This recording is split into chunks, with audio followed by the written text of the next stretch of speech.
Навреди, омаловажувања, ниско ниво на култура, подметнувања, плукање по честа и достоинството, генерализирање и срамно валкање на образот дури и на новинарската фела.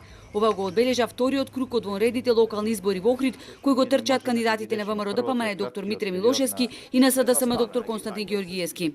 Кампањата не беше коректна за жал.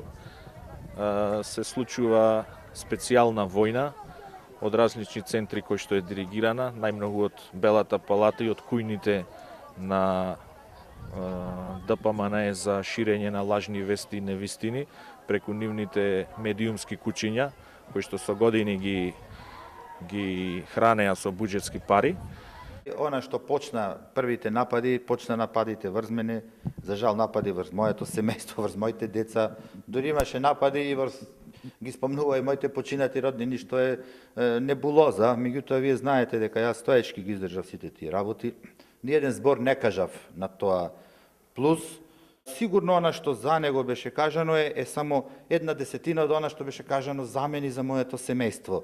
Треба да бидеме луѓе и да се погледнеме во очи кога ќе заврши битката за градоначалничката фотеја, вели Милошевски, кој кажа што ќе биде за него најголем предизвик доколку ја освои довербата на граѓаните. За ова го прашавме и неговиот противкандидат. Најбрзо решено треба да бидат дел од работите кои што за 2,5 години можеме да ги направиме.